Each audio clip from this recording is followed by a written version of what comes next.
Do you plan on using drugs again? Do you have some type of plan that, oh, if this were to happen, I wouldn't be able to get through this sober. I plan on going back and relapsing. Or if I lost my mother, if I lost my father, if my granny dies, if my wife leaves me, if I lose my kid, if I lose my job, or if anything like that, I believe I would not be able to get through it sober. Therefore, I plan on relapsing. I plan on using again. I plan on going back to my old ways. If that doesn't happen, well, that's the case of many addicts in recovery. As soon as hardship shows up, the first thing is, let me go back to my using days. Let me go back to how things used to be. Let me go back of what used to work. I call that the let's go back to Egypt complex. If you read in the book of Exodus, you will read that as soon as things got tough, what would the people of Israel do? Let's go back to Egypt. Let's go back to Egypt. Let's go back to who used to give us food. And that's what most addicts do. Let me go back to using. Why? They have a reservation that I think if this were to happen or if that were to happen, I would not be able to get through life sober. Now, we need to understand something about life in general. Life is tough. Life presents us with a series of problems, and life presents everybody, with no exception to the rule, with series of problems, whether you're a good person, whether you're a bad person, whether you're a religious person, whether you're not a religious person, whether you're female, whether you're male, whether you're black, whether you're white, whether you're Indian, whether you're Chinese. You can live in South Africa, you can live in America, you can live in India, you can live in China or Israel. Life has its problems. Everywhere you go in life, you will meet up with problems. Now, in South Africa, we're having our own set of problems in the political system. And the first thing that people say, I need to get out of this country. The truth is, no matter where you go, you're going to meet up with problems. Israel has its own problems.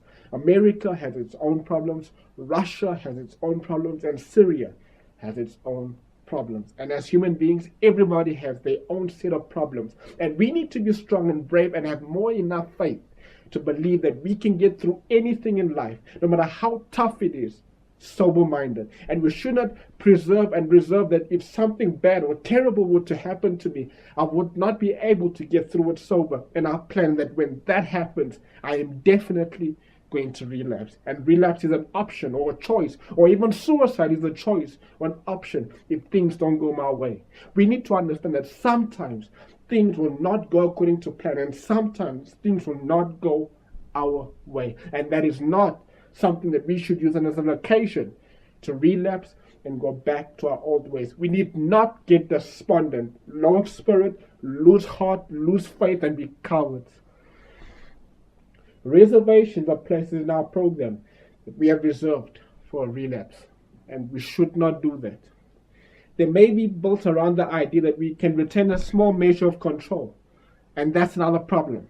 People think, I'll only be a year in the program for a year, and after a year, I'm getting back to my life. I'll only be here for 6 months. After that, I'm getting back to my life. After my 3-year celebration, I'm getting back to my life. After I've retired, I'm getting back to drinking.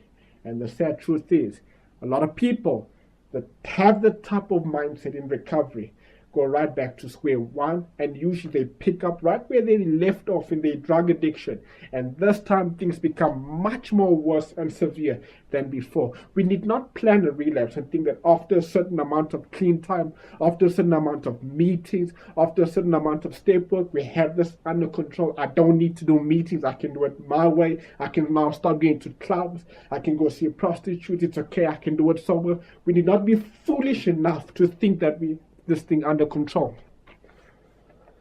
Something like, I accept that I can't control my using, but I can still deal or sell drugs. And I was foolish enough to think that. Why? Because when I came into the program, I was 19 years old. And I thought, you know what?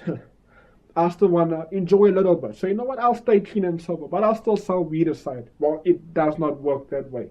It has severe consequences, and it's just going nowhere slowly. Like they say in Israel, you are grinding water, meaning you're working very hard, you're doing nothing.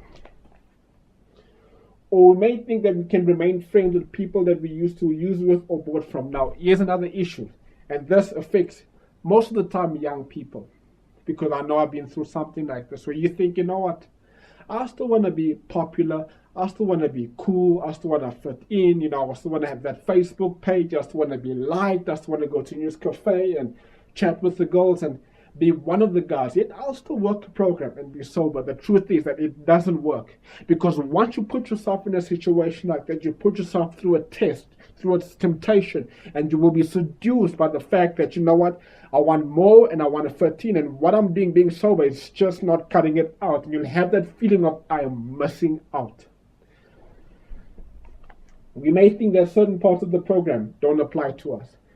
Every part of the program applies to us. Now, human beings sometimes tend to think that we're invincible, that certain rules don't apply to me. We see that a lot in the roads, where people think that I can drive fast, I can drive however I want to drive. I will never be in a car accident because I know what I'm doing, I know how to drive, and this won't happen to me. I will never be in a car accident. How many people drink and drive thinking that they know how to drive? They're Michael Schumacher and they will never be in a car accident. The sad truth is, we've buried many of them. We may think there's something we just can't face clean, a serious illness, for instance, or the death of a loved one, and if that ever happens, we plan to use. Like I said before, that's a cowardly way out. We may think that after we've accomplished some goal, made a certain amount of money, been clean for a certain number of years, we'll be able to control our using. And that's another epidemic that happens nowadays, where people think the day I get married, that day I'm definitely going to drink.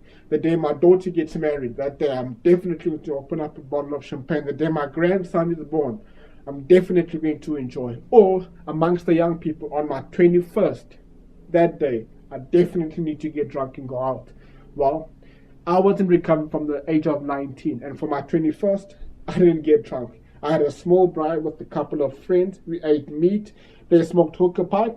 They had one bottle of whiskey. I did not even have a sip of that, and I'm not suggesting to anybody that you do something like that. But that's what and it was there for 3 hours after they drank, after we ate meat.